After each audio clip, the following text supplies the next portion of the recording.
बच्चों, अब हम लोग नई यूनिट शुरू करने जा रहे हैं। ग्रेविटेशन करके इस यूनिट का नाम है। इसमें हम लोग मोशन ऑफ प्लैनेट्स भी पढ़ेंगे। तो अभी इसकी शुरुआत करते हैं। सबसे पहले हम इसमें केपलर्स लॉज पढ़ते हैं। तो ये टॉपिक है।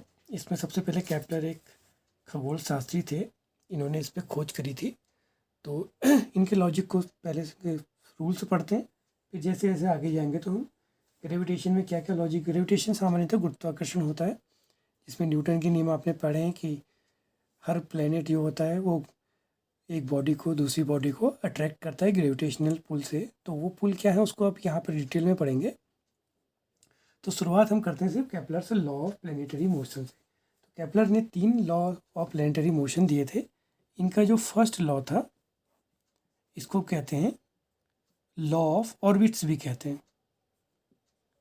या ऑर्बिट का अर्थ हुआ कक्षा, कि कोई भी प्लेनेट जो जिस किसी दूसरे प्लेनेट के चारों ओर जो भी चक्कर लगा रहे हैं वो किस तरह से लगाते हैं, इसलिए इसको लॉ ऑफ ऑर्बिट्स कहते हैं। तो सिंपल सा रूल था, जैसे उन्होंने सब सन को लेके रूल दिए थे। तो वो कहते थे कि सन के चारों ओर जितने भी प्लैनेट्स हैं वो सब एक इस तरह के पाथ, इसको कहते हैं इलिप्टिकल पाथ है, दीर्घवृत्ताकार कक्ष। क्या कहते हैं इसको? इलिप्टिकल पाथ,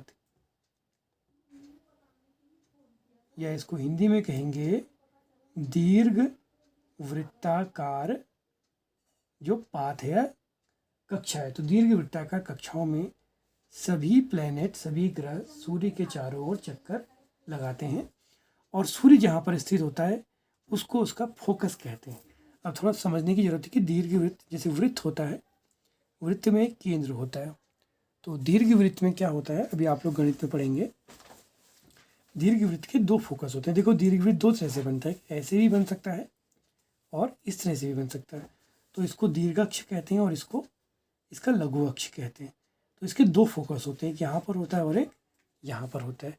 तो वो कहता है, जो नियम कहता है वो कहता है कि सभी ग्रह इस तरह की कक्षाओं में चक्कर लगाएंगे और सूर्य उसके किसी एक फोकस पर होगा, या तो यहाँ पर सूर्य होगा या सूर्य यहाँ पर होगा।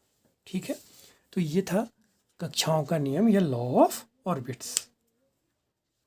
तो बच्चों, इसके बाद हम लोग द्वितीय नियम पे आते हैं, जिसको कहते हैं सेकेंड लॉ, या इसको कहते हैं लॉ ऑफ एरियल वेलोसिटी या कक्षीय वेग का नियम। तो सबसे पहले नियम में जाने से पहले हम कक्षीय वेग को समझते हैं। तो आप ऐसे समझिए कि जैसे मान लिया, अभी मैंने आपको समझाया था कि दीर्घवृत्त के 2 फोकस होते हैं। तो ये मान लिया कि सूरज, मान लिया कि इस वाले फोकस पर है। ठीक, तो प्लैनेट जो है, मान लीजिए कि अगर प्लैनेट यहाँ दूर है, ठीक है ना, तो यहाँ से यहाँ गया, माना किसी समय अंतराल में, कोई टाइम इंटरवल आपने टी ले लिया, उसमें वो इस पॉइंट ए से बी तक गया। तो इस दौरान उसने इतना एरिया स्वेप्ट करा। आप इसको ऐसे समझिए कि आप झाड़ू लगा रहे हैं और आपने 1 सेकंड में माना झाड़ू से इतना हिस्सा झाड़ दिया। तो झाड़ू ने जितना हिस्सा साफ कर दिया, जितना हिस्सा उसने स्वीप कर दिया, वो उसकी एरियल वेलोसिटी होगी। तो इतने टाइम पे जब ये प्लैनेट यहाँ से यहाँ गया, तो समझिए कि उसने इतना एरिया जो स्वीप करा, तो इस टाइम में वो जितना एरिया स्वीप कर रहा है वो उसकी एरियल वेलोसिटी, या जिसको कहेंगे कक्षीय वेग ना कहेंगे, क्षेत्रीय वेग कहेंगे। इसको हिंदी में कहते हैं हम लोग क्षेत्रीय वेग। ठीक हो गया। इसी तरह से हो सकता है कि यहाँ भी इसी टाइम इंटरवल में वो यहाँ भी चलता है। सपोज कीजिए जो टाइम इंटरवल आपने यहाँ लिया, उसी टाइम इंटरवल में वो यहाँ सी से डी में जाता। तो जितना एरिया यहाँ पर वो स्वीप करता, वो उसकी उस समय अंतराल में उतने एरिया को स्वीप करने की जो उसकी स्पीड होती है, वो उसकी एरियल वेलोसिटी। यानी कि सपोज कीजिए कि अगर उसने यहाँ पर ये एरिया ए स्वीप करा, तो टाइम 30, ये उसकी एरियल वेलोसिटी टी होगी। और सपोज कीजिए इसी टाइम पे उसने मान लिया यहाँ पर का एरिया A1 स्वीप करा और टाइम माना वही टी था, तो A1/T ये उसकी एरियल वेलोसिटी होगी। अब हम इसकी एरियल वेलोसिटी को निकालेंगे, आखिर एरियल वेलोसिटी का फॉर्मूला आएगा क्या। तो बच्चों, सामान्य रूप से हम इसका एक फॉर्मूला पढ़ते हैं।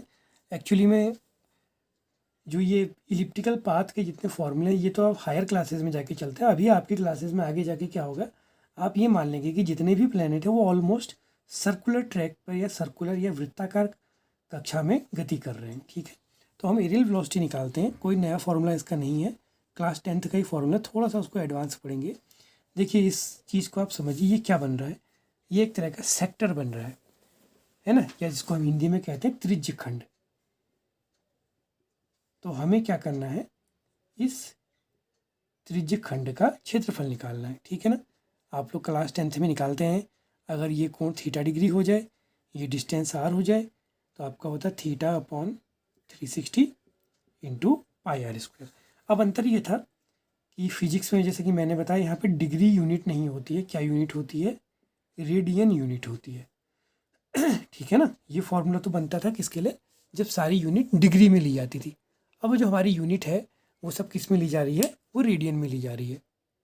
तो इस फॉर्मूले की जरा एक बार जड़ तक जाते हैं कि फॉर्मूला आता कैसे है। देखो, ये मानिए कि वृत्त में, सर्किल में 360 डिग्री का एंगल बनता है। तो 360 डिग्री के सर्किल का एरिया क्या होता था, पाई आर स्क्वायर। 1 डिग्री के सर्किल का एरिया क्या होगा, पाई आर स्क्वायर बाई 360। और मान लीजिए कि आपका एंगल थीटा डिग्री है, तो क्या आ जाएगा, theta upon 360 into pi r square. ठीक है, ये फॉर्मूला तो ऐसे निकलता था। अब हम इसी फॉर्मूले को रेडियन में ड्राइव करेंगे।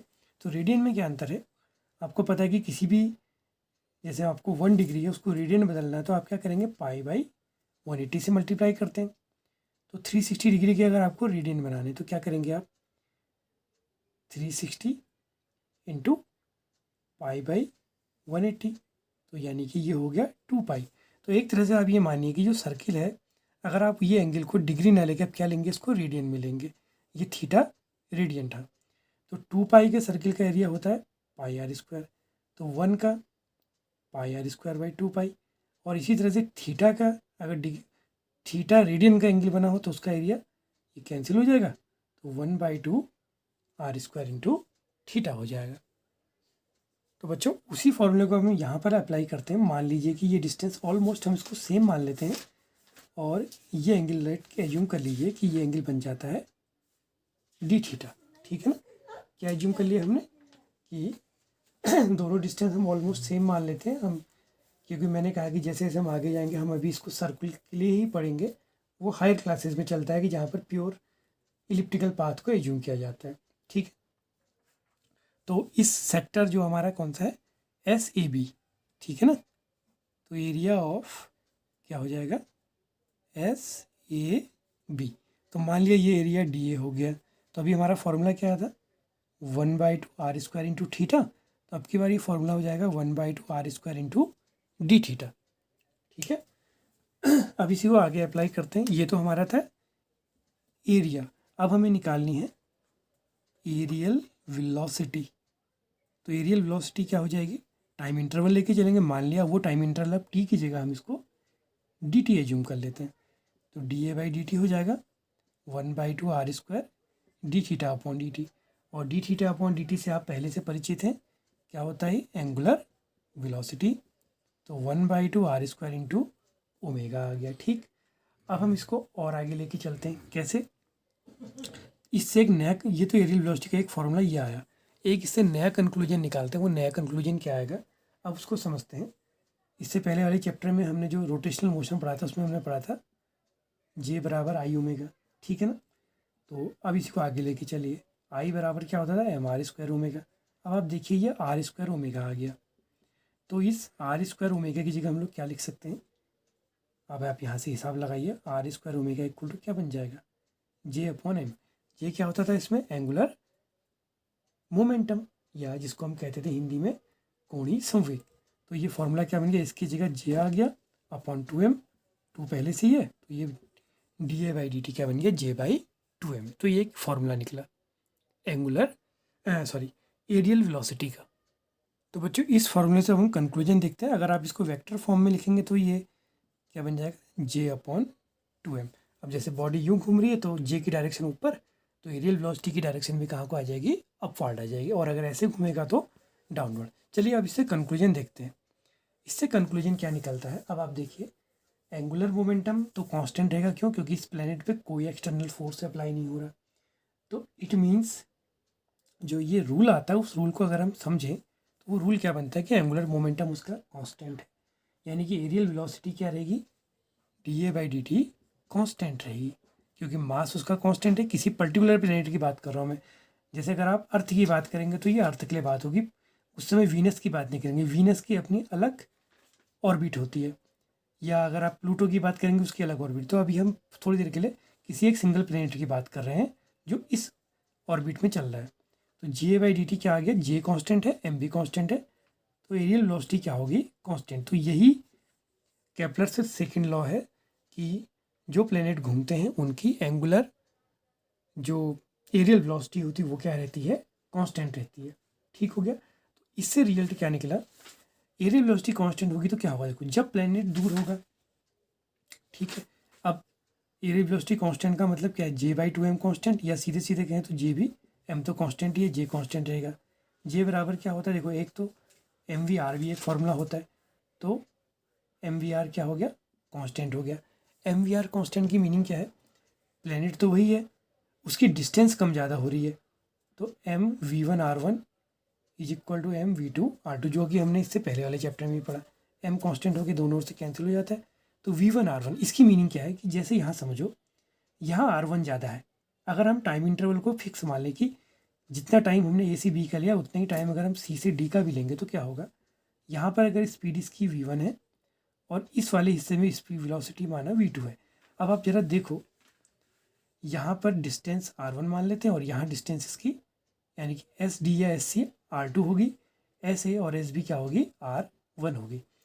तो V1R1 इक्वल टू क्या है, V2R2। इट मीन्स कि यहाँ पर डिस्टेंस ज़्यादा है और वेलोसिटी V1 है, यहाँ डिस्टेंस कम होगी तो वेलोसिटी क्या हो जाएगी, उसकी बढ़ जाएगी। यानी कि क्योंकि V और R का मल्टीप्लिकेशन कांस्टेंट होना है, तो डिस्टेंस ज़्यादा होगी तो वेलोसिटी क्या हो जाएगी, कम हो जाएगी, और डिस्टेंस कम है तो वेलोसिटी ज़्यादा हो जाएगी। मीनिंग एरिया तो उसने हर जगह उस टाइम इंटरवल में उतना ही स्विफ्ट करना है। अगर माना 4 दिन की बात करेंगे तो 4 दिन में भी वो उतना ही एरिया यहाँ भी स्विप करेगा, इतना ही एरिया यहाँ भी स्विप करेगा।